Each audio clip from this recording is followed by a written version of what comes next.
recruited my childhood tea time Barbie as Rapunzel. Barbie Princess Tea Party, Rapunzel. It's a little bit longer than her. Isn't this so pretty? It's a mix of a bunch of different things, and this makes me sad. This rose is starting to die. Look what wandered into my shop.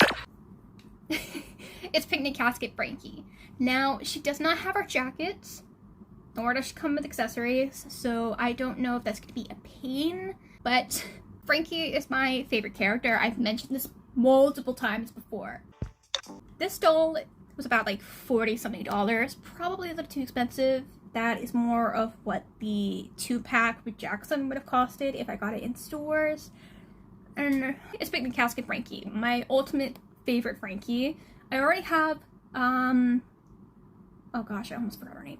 Threadarella, who was also another massive grail for me. Just so happy to have her. I've washed her hair, it's so soft, like it's just, I love it. I'd like to someday get them in box. So glad to have her. Now I also just need Threadarella out of her box. That would be cool.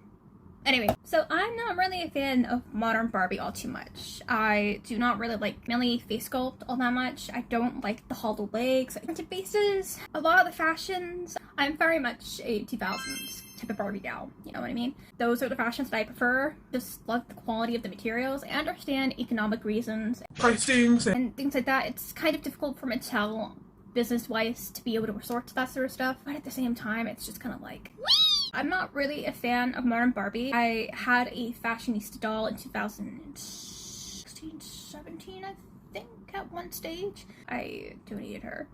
However, a fact about me that I really should make a whole entire video of, because it's a lot more complicated than what anybody ever turns around and assumes it is. I've had to put up with it since I was about like 4 or 5. Not necessarily stigma, but there's a lot of things that people don't understand. I'm actually partially deaf. Completely deaf on my left. It's my left. I'm completely deaf on my left side and partially deaf on my right, and it's a whole entire thing. Thyroid issues, fluctuation type of thing. If anything, me being deaf doesn't really affect my everyday situation. Like, I hear very good, considering the amount of hearing that I have. I'm very socially aware, more than what people think, actually. It's never really been a struggle for me. It's certain pitches, if it's really high pitched or really low pitched, especially in the majority of accents, I really struggle with. It's actually the starving force for a lot of my anxiety the majority of the time. I do not wear hearing aids or my cochlear implant processor as of right now. I'm always been the type of person who more so relates to the struggles of a character that's going through some sort of emotional journey, rather than turning around and saying, that person is deaf, therefore I relate to this person. I don't know sign language. I'm not completely deaf, so when I see characters that are completely deaf or they have sign language as their communication basis in movies and TV shows, I can't relate to that. It's not about the physical representation. It's more about, say, Fairytopia Alina. I know there's a whole controversy about whether or not she's disabled. I'm not getting into that. Hi, Editing Bell here. I just want to quickly pop in and clarify, because I feel like I kind of... what's the word? Generation 2, Frankie, help me. What was the word? You're not being very helpful.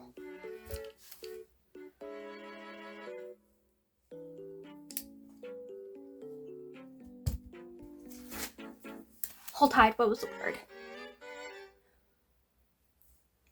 Thank you.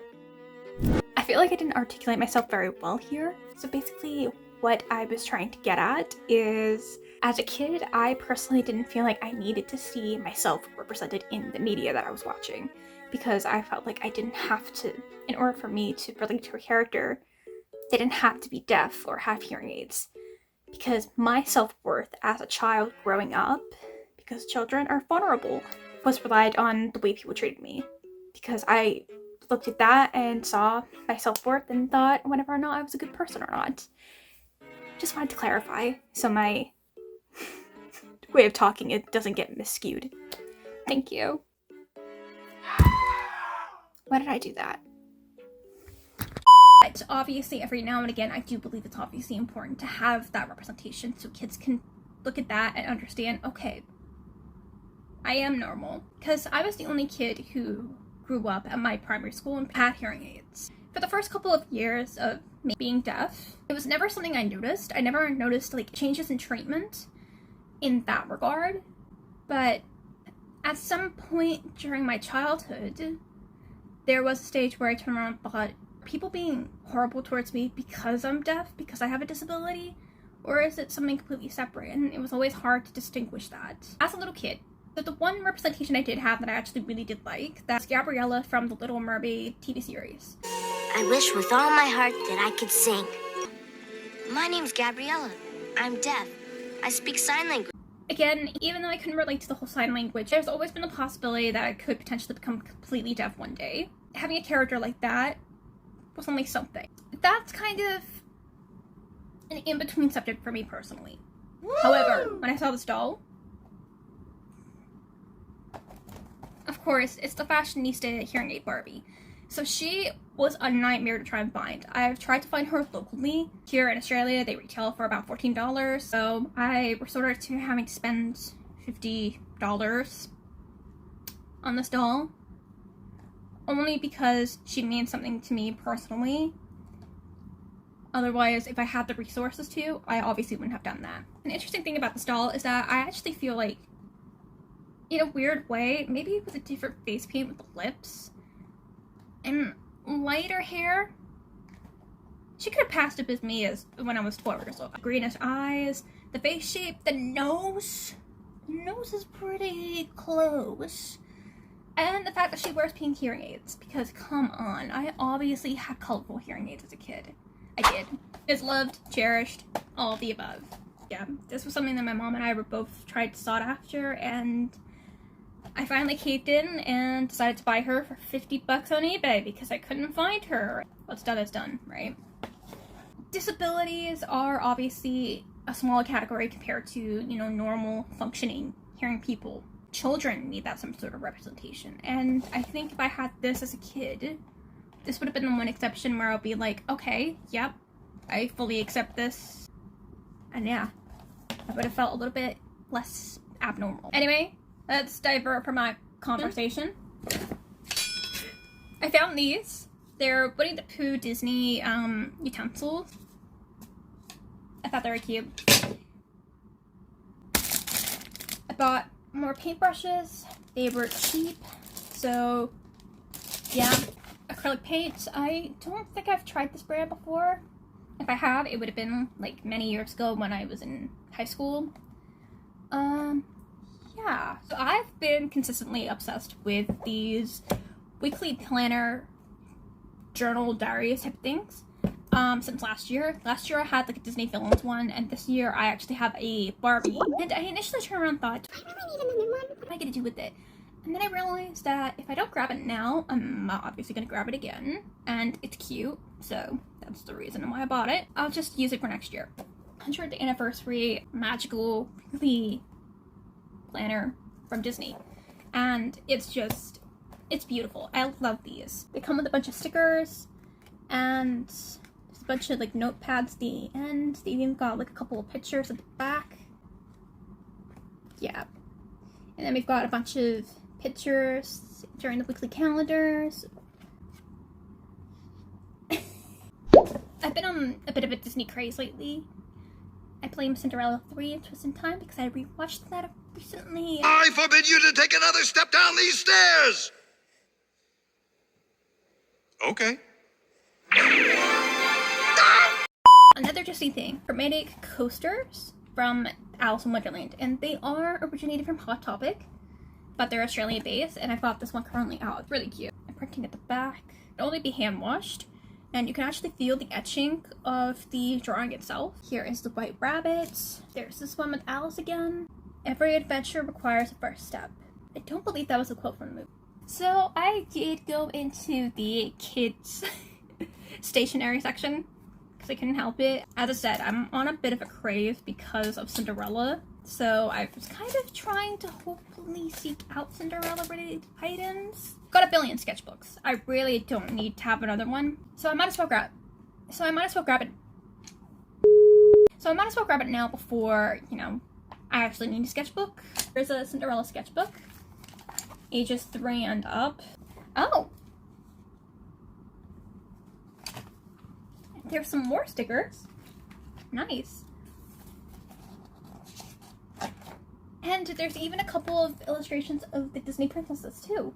So we got Ariel, Belle, Cinderella of course, in her original design, because why did you change that, Disney? Aurora, Snow White. What's this last one? Snow White. This Disney Princess Journal. When I started to work again last year, I just kind of gave up on it and I haven't really been consistent. So, call me out on that, please. So this one's nice and pink and it's cute.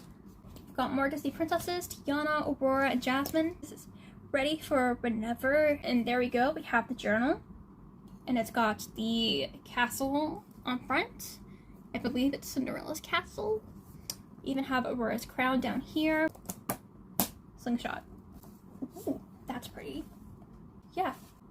2 more Disney things to go. Oh my god. This was the most expensive out of the lot that I bought. Of course it is. It's Disney. This was $19 for this book right here.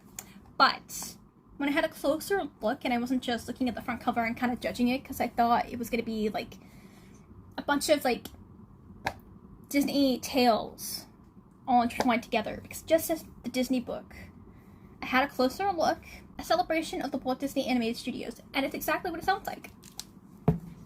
It's basically an encyclopedia of the Walt Disney Company and its history. Like all the way down to an introduction about Mickey Mouse. Here we go, we've got a timeline of everything. All the way from 1924 all the way to current day present, actually. Unfortunately, this means not only is it a heavy segment of the animation, it's also a heavy segment of the live action movies, which is a controversial take of mine, but all things considered, I just thought this was really beautiful. Pictures of the prototypes and figurines they used to get references for the animated characters behind the scenes. A bunch of sketches. I freaked out when I saw that they mentioned House of Mouse, because they don't even have that on Disney Plus. Sophia the First. Oh, even the alternate Stitch franchises. And where is it? Bedknobs and Broomsticks. Pirates of the Caribbean. Where is it? Come on. Aha! Aha! Here we go. Welcome to the real world. So yes, this does include segments of the live action movies, which a huge portion of them I'm not a fan of. But they mentioned Enchanted. And luckily, there's no photos from Beauty and the Beast 2017. We've got the Cinderella live action, which is, you know, for the most part, one of the better remakes. We've got more of the media from the Disney parks. It's just, when I say it's encyclopedia, it's like pretty full on. It's a picture from Little Mermaid behind the scenes. Last but certainly not least, we got number 65. I haven't had a gigantic poster in years. I had a Harley Quinn one of the, what's it called? Arkham Knight game. And I also had My Little Pony Season 1. Right in place of where, a little bit lower, where that Barbie Fairytopia poster is. You can already guess what it is. Oh gosh. I need to flatten that. It's a reproduction of the original Lilo and Stitch poster. We got Disney all out of here. So as of today, I had my grandparents visit me and they actually got me these two indigenous artists and crafts, and they're really good material. So this one is a pencil case or a cosmetic bag right here, and this one is also a fashion scarf. There's also information at the back. I'm not sure if you can pause and read it if you want to. But this one of my brothers and his partner actually got this for me. And we've got this hard work candle. Smells like I'm not doing it. From Typo. It's coconut and lime. A cork thing. But it's very nice. Scrunchy with a pearl in the middle. A pair of very cute earrings. They actually kind of give me the Hannah Montana. Also a butterfly wooden puzzle. So I'm not really super into puzzles. I do not really have the patience for it. But I do need to try and start getting into more hobbies and things like that. So who knows? Maybe I'll actually be into it. Plus, the final product looks really cute. So yeah. And for my brother and his partner who got me the flowers, they also got me this beauty and spa gift voucher, which is gift card. Sorry. Maybe I can finally try out Rare Beauty. Team Selena. And last but certainly not least, from my parents and technically my other brothers. I've got too many brothers, okay? For the record, financial circumstances is actually not anyone else's business to know of. It's not about the material things. It's about the thought that counts. So, this is a Gucci Flora Gorgeous Jasmine perfume, and this was actually one that was campaigned by Miley Cyrus. It is the smaller bottle, and it smells amazing. I'm not exaggerating. My mom had told me that she was more tempted to buy the more recent one. That one was apparently really, really nice, but that was just a little too pricey. So she opted for this one, which is also the smaller bottle as well. It's just absolutely divine. It really is. It's the type of perfume that you don't really want to use because it just smells so good, but you want to wear it all the time because it smells so good. This incredible makeup case. It's pretty solid. And with that, it came with this sort of like a makeup brush holder thing. And also these very, very beautiful shimmers, which are also from the same brand as the makeup case. So we've got one purple and one pink. I have this bag. Well, nothing inside. What about a birthday present?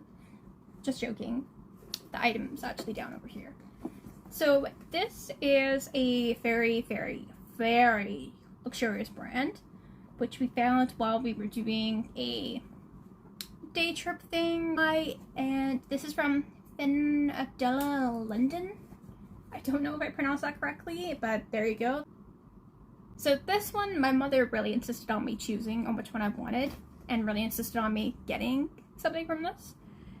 And I have to admit, I can't resist it because these bags are absolutely gorgeous and divine.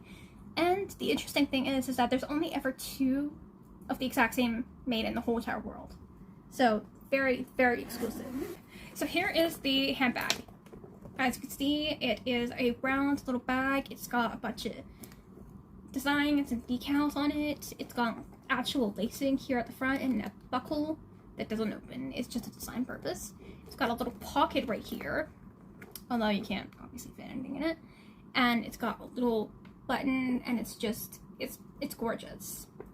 It's got little mushroom key holders on it. Chain. Whatever you call that. And it's also got 2 pockets. One at the front and one at the back, and as you can see there, it's got a little pocket inside of both, and also the fabric is just beautiful. It's just a bunch of flowers. There's the side of it, and all around, and a little butterfly that is embroidered into it at the back. Oh, notepad, it says, "My favorite forest walks. I find my peace whilst wandering into the wilderness." And it's got a long strap. Touch my nose. So yeah, that's all I got for my birthday this year, which is pretty cool. Bye. I think that's as good as it's gonna get. Also, I totally forgot. I did cave in. Wow.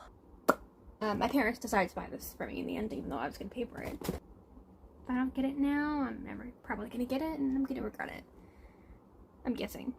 Interestingly enough, this Frankie has pale eyes. This is the purse that goes with the handbag. And yeah, it's basically the exact same. It's got the mushroom decals on here, and a butterfly decal at the back with lace.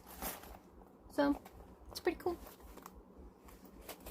I don't know how things will turn out, but one thing's for sure, it's gonna rock.